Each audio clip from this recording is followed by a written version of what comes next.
I want us to think about our days differently. I would submit that the measure of our days is not a measure of what we do or achieve, but it's how we feel. If we can be energetically elevated for the moments that count, how much better off could we collectively be? We're all in a time where we've had to slow down, take stock, be in the stress of the unknown, abandon maybe even our aspirations we have for our lives, not knowing the path forward anymore. Taking that pressure off yourself to reach your personal goals is great, isn't it?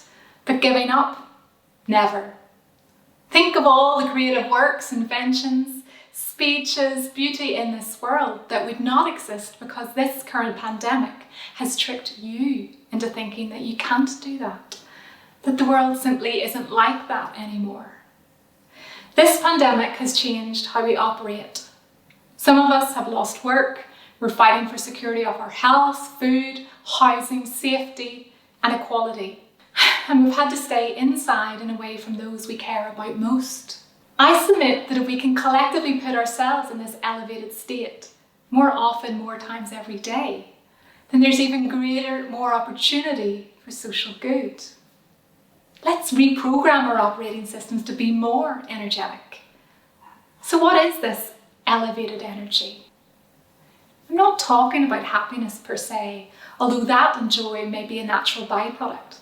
But I'm talking about getting one's mind and one's body into a receptive state to react in a better way to surrounding circumstances for the greater good. And maybe it's akin to mind training like Buddhists, or physical like body and mind training like for an athlete. But let's all think together right now. Let's think together what happens when your body feels uplifted. Well, at that time there's many psychological and physiological processes and factors at play. And perhaps yogis call this the flow state or Buddhist enlightenment. But I want to call it an easy framework. An easy framework for you to create elevated energy in your day, every day, so you too can operate from a place of feeling good and get through all those inevitable daily tasks, responsibilities of life with zest, not simply holding a marker, ticking off items on your to-do list achieved. Getting into this zone of energetic elevation has a method, and if we as humans operate on this level, we'd be better able to be kind and compassionate to others, to problem solve, love, and to inspire. Now, isn't this a better measure of productivity? I submit if we collectively put ourselves in this state, more often, more times every day, there's just more opportunity for positive social good. So what is this method? Well, the first step is acknowledging your intuition. Intuition, what is it? And how do we attune to it? Well, some people say it's that internal guiding force within, the voice inside your head. Biological researchers have defined intuition as being that influence of your non-conscious emotional information that you get from your body or your brain, such as that instinctual feeling, that gut sensation. Spiritually, some have said it's your life force. I'm not a psychologist and I'm not a Buddhist. I am a lawyer. I deal in facts as applied to the law, and ignoring external facts for me and using only my intuition would not be a good way for me to go about my work. But by using my intuition to put myself in a more energetically elevated state when it matters most, then I'll be better able to solve other people's problems and perform. Well, that's a win-win.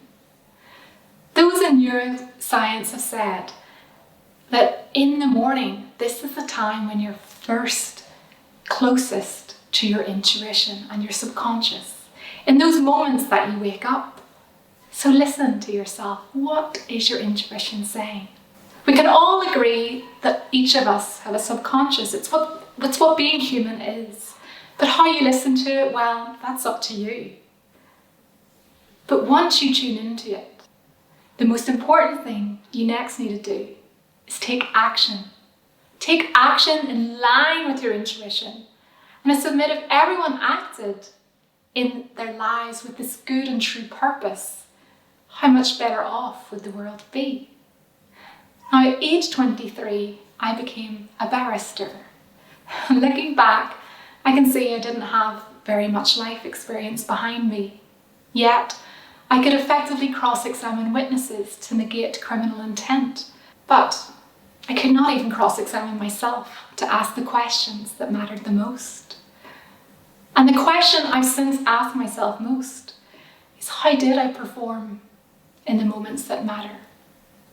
And setting aside what I could put down to training and practice, when I take a step back and I look, I realise that the act of helping people and solving their problems aligns very highly with my own intuition. And so recently, when I've stepped into entrepreneurship, when things have been a little bit more subjective and less fact-based, I've had to lean into my intuition and align my actions therewith all the more. So I started to think about intuition in true Silicon Valley style. And in true style, we're finding and following, developing other strategies for growth, sometimes called hacking, applies. But how can we tap into it? How can we hack it? Silicon Valley loves peak performance, hacking days, hacking your energy for growth. But we're not machines, at least not yet. The danger is that we've become accustomed to measuring our output by what we do, and especially in this age of innovation, ideation, and output. How can we view and optimize our energies, our systems, our optimism, positivity, focus, determination, tenacity, and intelligence differently? By looking at how we operate, of course. We can't do any of those things if we're in a lackluster, burnt out, depressed, despondent, depleted state. What has been the greatest personal effect of this pandemic on me or on you? I certainly felt the exhaustion of the last few months.